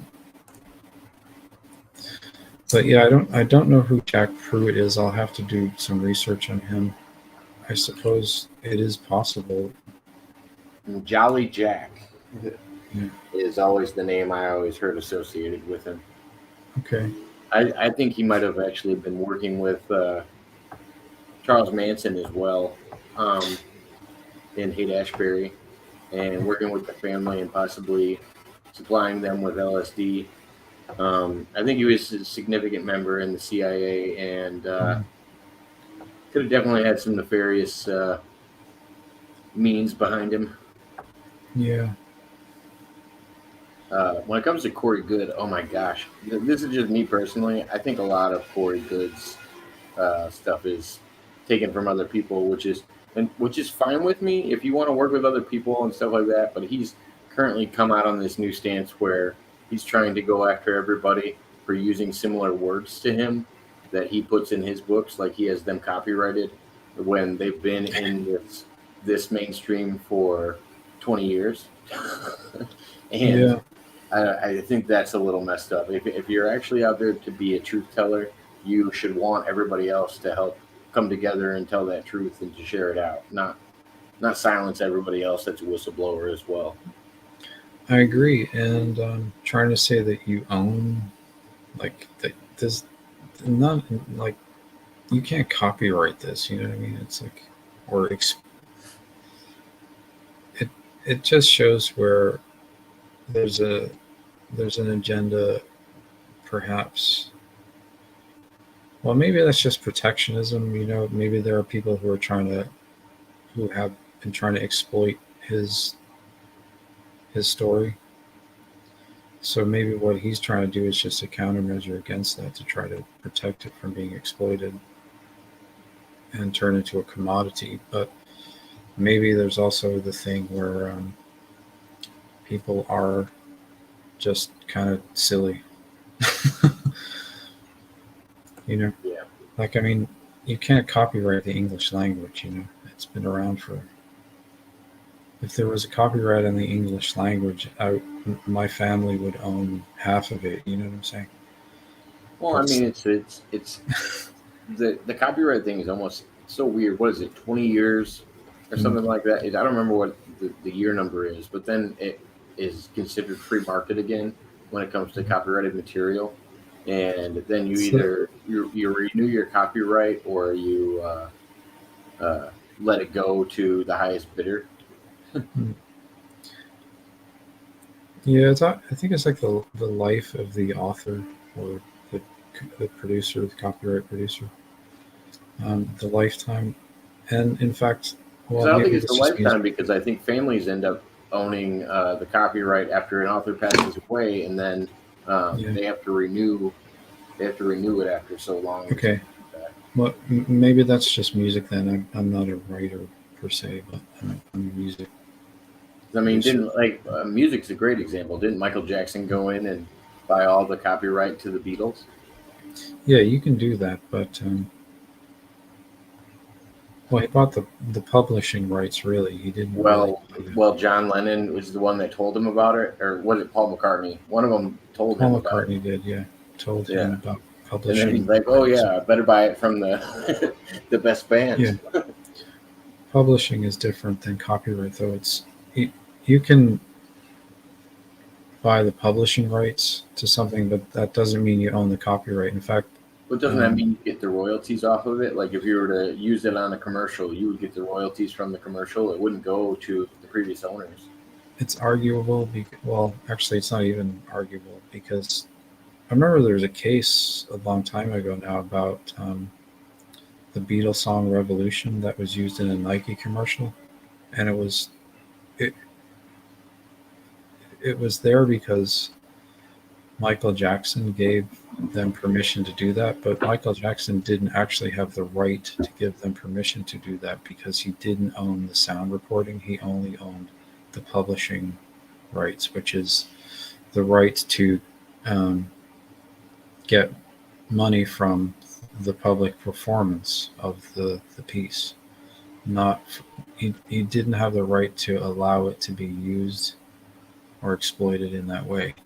The sound recording, it has a whole different set of rights than the publishing rights. Music is complicated. I'm not an author of books, but I am a musician and a recording producer, and I do own a music company. So, and I have a law degree. I got it specifically for the purpose of knowing how to manage my business in music. So, but yeah, maybe it's different with music, so than it is with writing a book or something. Because I know, like, so when it comes to copyright on music, Yeah. I can play any music on my YouTube channel for free. Mhm. Um, that's from the 1940s or older.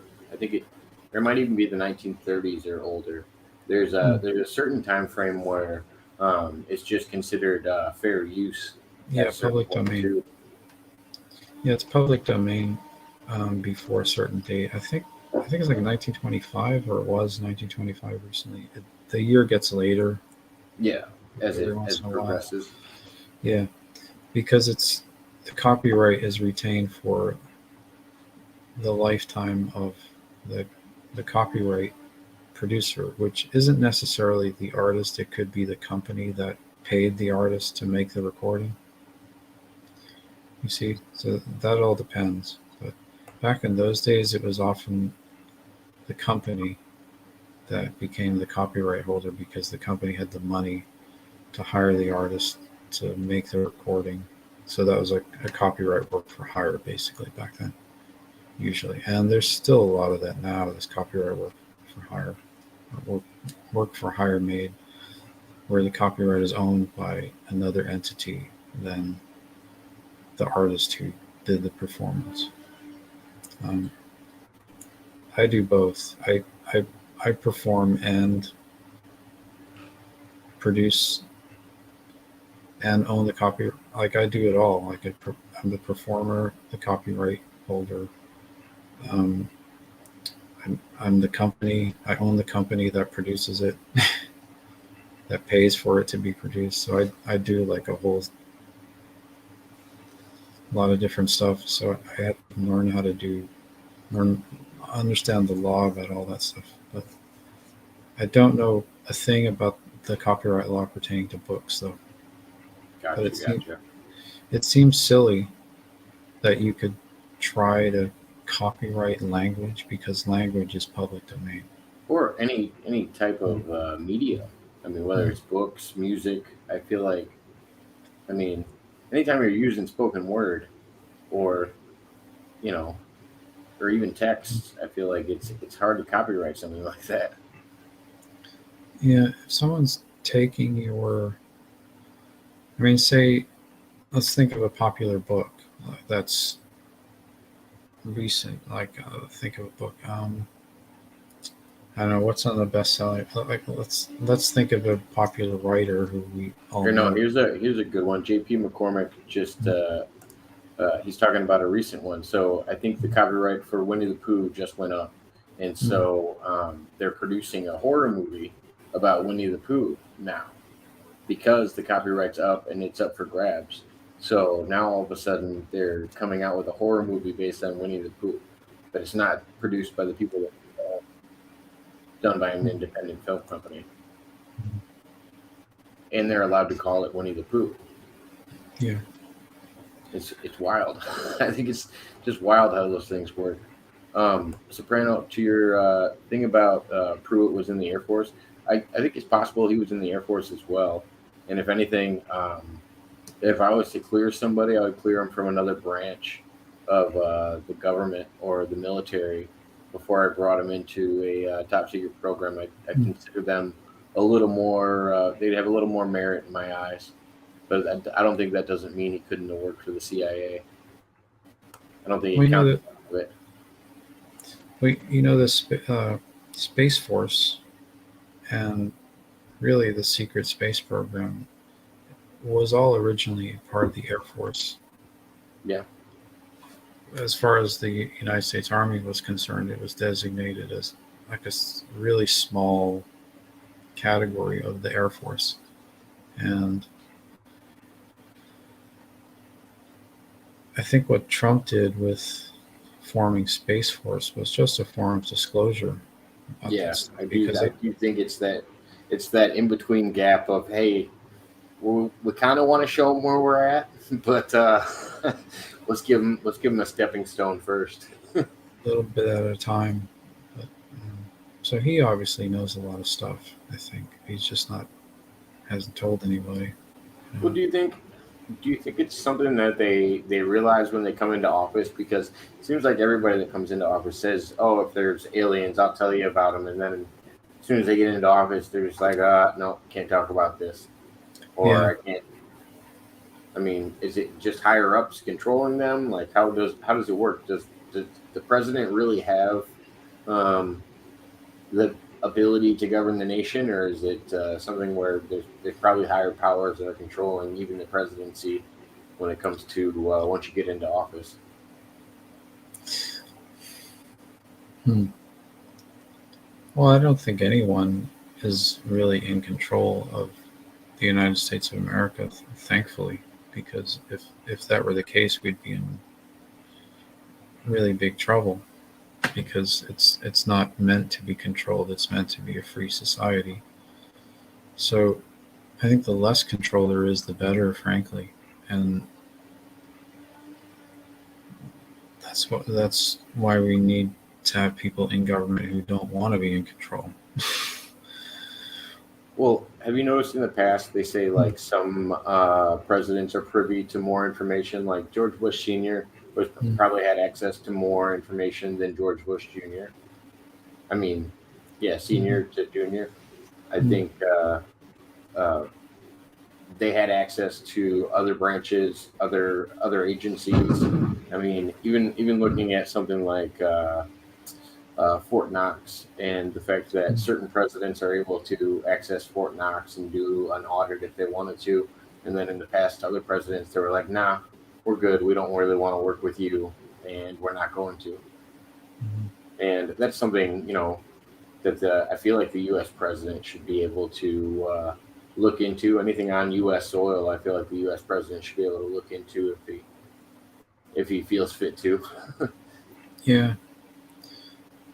The thing about that is there is so much stuff going on in this world that it is really difficult for the US president to have access to whatever there is, because there's just so much going on. And the truth is that the government only has a limited amount of power anyway. And the idea that people have this idea that the government is the be all end all of things, it's just, I think it's a little silly. I think they may have gotten their views from the wrong place, because the truth of it is quite different. It's just the government's just people trying to. Ideally, the government is just people trying to work for the rest of the people. There should be. Ideally, that's what it is. It should be that way. Yeah, exactly. It should be. Because J.P. McCormick asked a great question. He said, "Yeah, like what's the difference between control or influence?" And it's just like, oh yeah, they want you to think that you're influencing, their decisions, and they're going to make decisions based on your influence, rather than okay, we're going to make them feel like they're included, and then we're going to control the situation. Yeah, but the government shouldn't be in control anyway. It's the people who are supposed to be in control. And if people in the government are trying to control the people, then they shouldn't be in the government, because they're doing the wrong thing. That's not what their job is. So, they should Yeah, go home, get another job. It's well, and it's like so many people consider themselves politicians instead of representatives. Like, why is there even a classification for a politician if your only job is to be a representative? public Like service. you're not supposed to be a politician. Your job is not, unless you're communicating with other countries, and you have to be political in that sense, I guess, where you're working with other countries.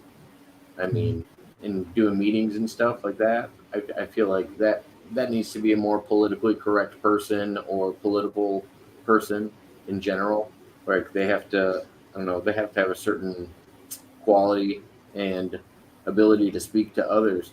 But when it comes to representatives of the state, of the city, of the nation, they're they're just that. They're representatives, or at least should be. Yeah, they're, and if they're not, then they're not doing their job. Um, their job is to serve the public and work for the public. And if there's any instance of where they're not doing that, then they're just not doing their job, and that's a problem. It's definitely been a problem. People think of it as power, and therefore they turn it into an excuse for abuse and all kinds of corruption. And they think that they get this false impression that because they have power, then that they can just not do their job because somehow they're special, but it's not. That's not how the country works, and it's not supposed to work that way. And if people try to operate it, you know, if people try to work in the government in a way that it's contrary, in a way that is contrary to its design, then it just doesn't work. It just causes suffering. So this is why I'm saying it's like I I just if I end up in that job, I would just want to. My sole purpose would be to work for the people, primarily, and it should be that way with anybody. But, That's a good statement, McCormick. It said you shouldn't make a career out of public service.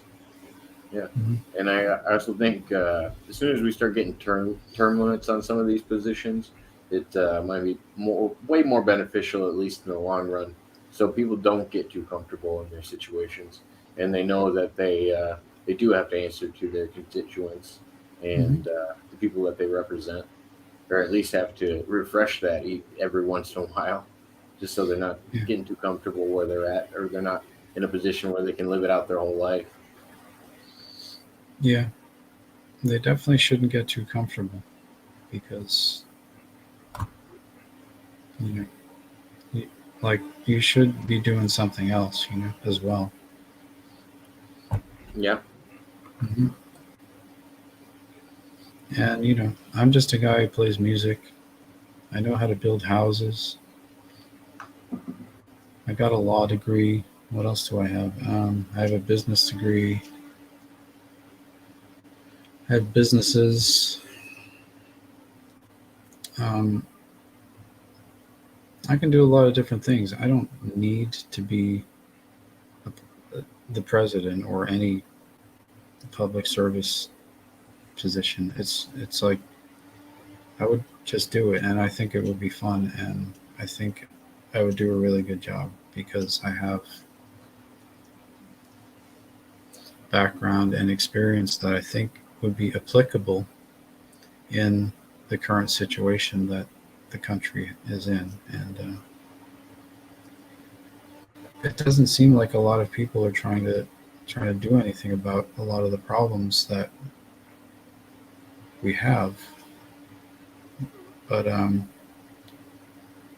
mean, I've gone out of my way to try to acquire learning and skills for things that I think would be useful, but getting it to the point of where I can actually do a lot of the stuff is just it needs political support and political will to make these things happen, and it needs a lot of people, obviously. But Mhm. so we don't have that. We just don't have that right now. We have other agendas. I don't know what the heck they're doing right now. What their agenda is. I think I can only speculate what the government's trying to do right now, frankly. But I have a pretty good idea. yeah. Okay. I assume, I think our president just recently came out and said the number one concern of our country right now is white supremacy. I'm pretty sure it's the new biggest fear in the country and the biggest concern. It's not Mm, uh, it's not about schooling. It's not about the financial crisis. It's not about anything else. Our biggest worry right now is white supremacy, according to the president of the United States. And I mean, so yeah. he has to be right, right? Yeah, that's obviously probably just political pandering of some kind because I think we all know that, you know, white Americans aren't really a threat to anybody except people who want to hurt white Americans. So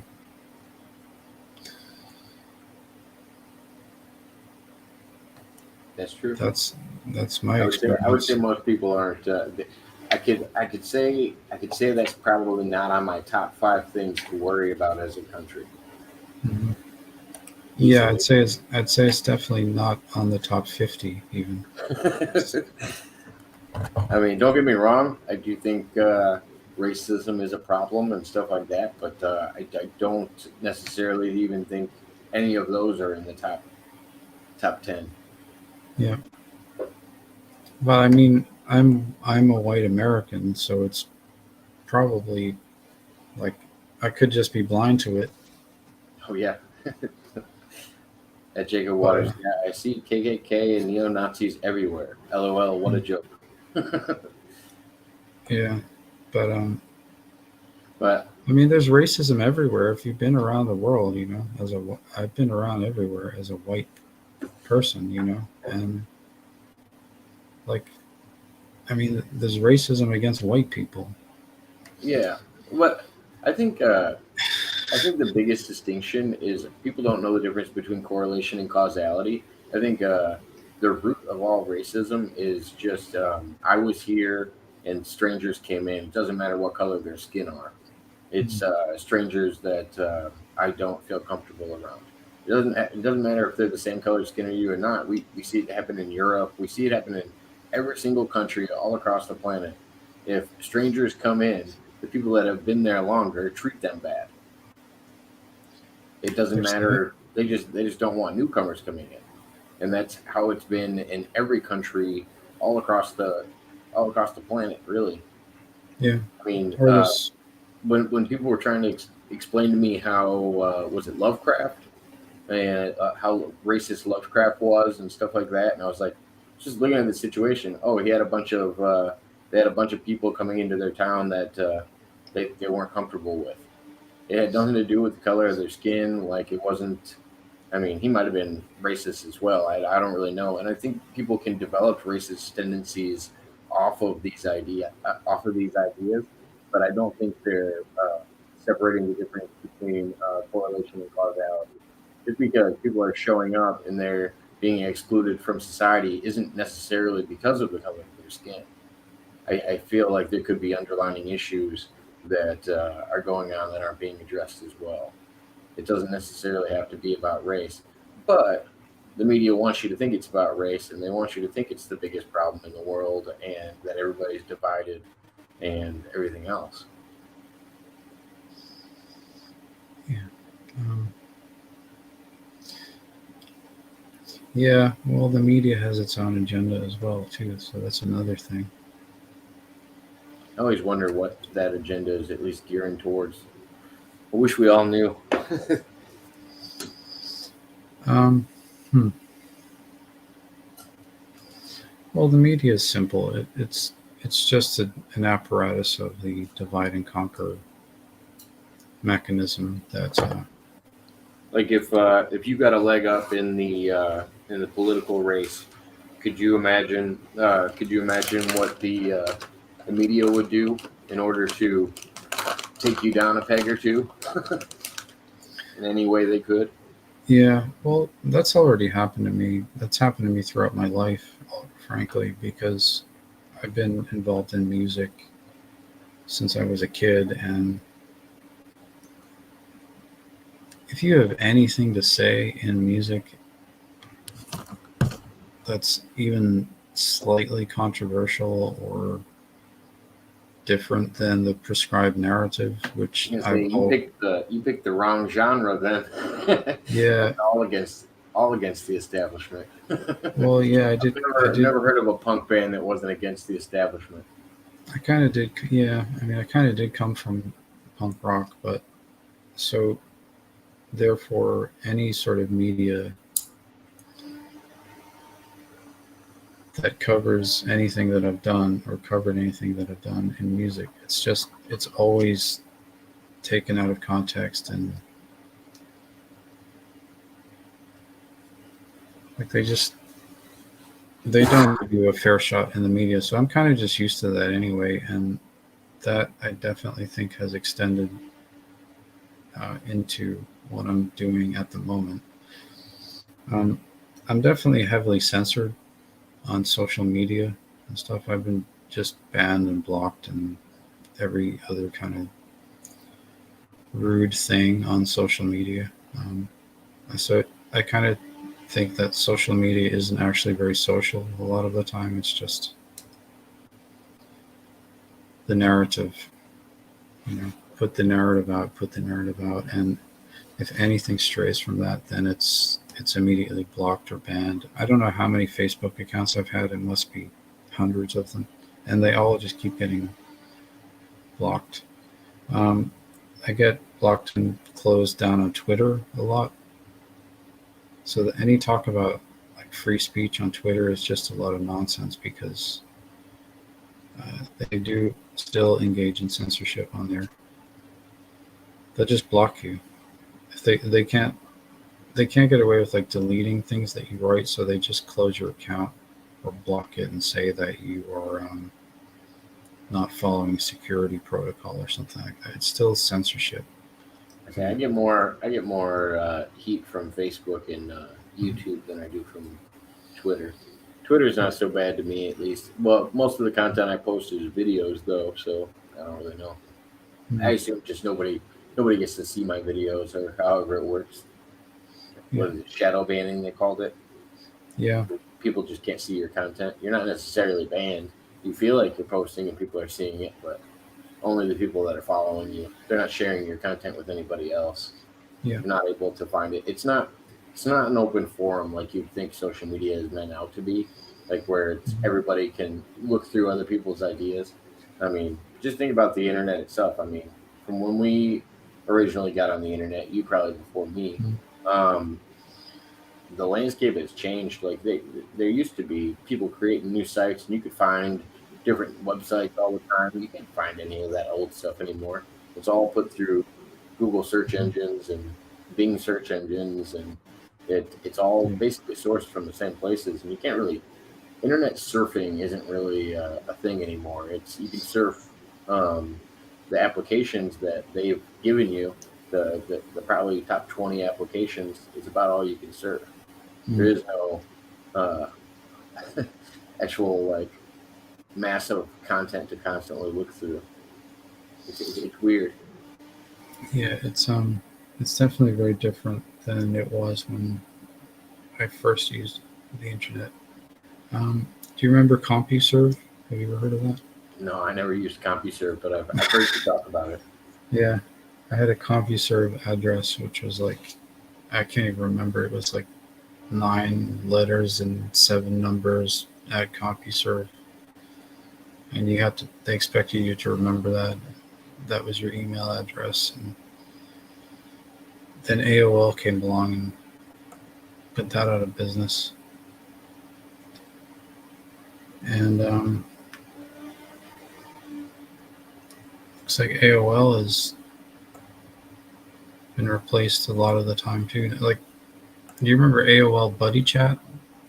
I actually met my significant other through AOL Instant Messenger. Like we Yeah. actually met on the internet back before meeting on the internet was a thing, Hmm. and we actually lived relatively close to each other, but we had never met in real life. Mhm. And yeah, it was interesting. I still have an AOL as my email. I grew up on AOL when they were giving out the free discs and stuff like Yeah. that. Like I went through all of AOL up until when they got sold, and I still have an AOL as my email. Yeah, I still have an AOL address, but as well. But like that's where that's where the Facebook chat came from. Was AOL. Oh yeah, there's MySpace, AOL, Mhm. all of it evolved from those originals. I mean, I was using MIRC for chat rooms back in the day. I also used it for a lot of online gaming, but I could go on another hour rant about that. But I do appreciate you coming on tonight. And I said I had about 2 hours, so you Yeah. got any closing words for everybody? Um. Yeah. So, well, thank you for uh, allowing me to have the opportunity to explain myself to your listeners, because I'm sure that there are people listening who may have seen the last video that we did who I may have been concerned, and understandably so. But I hope I've clarified myself, and you know, I just wanted you guys to know that I'm not a threat to you. I'm not gonna I don't. It's like number 3,000 on my list of things to be even bothered with, and So there you go. So nothing to worry about. I'd be more concerned about somebody like Mitt Romney or Ted Cruz. So let's Well, let's not let that happen either. yeah. Like I said, I almost wonder if you have to rethrow your hat in the race because a lot of people say that there's like a certain time you're supposed to announce your presidency, Mm-hmm. and like in accordance with the upcoming election, and Mm-hmm. they say if you announce too early, it's not considered uh, right timing, or if you announce too late, or like there's a bunch of weird traditions around it. Yeah, but I'm not a very traditional kind of person, so it probably doesn't matter. That's And true. really, America is not a very traditional kind of country anyway, so it's okay. Well, all right. I appreciate you coming on, and thank you everybody for tuning in. I hope everybody Okay, has a good night. thank you. Enjoy the rest of your Memorial Day weekend. Yeah, you too. Take it easy. See you later.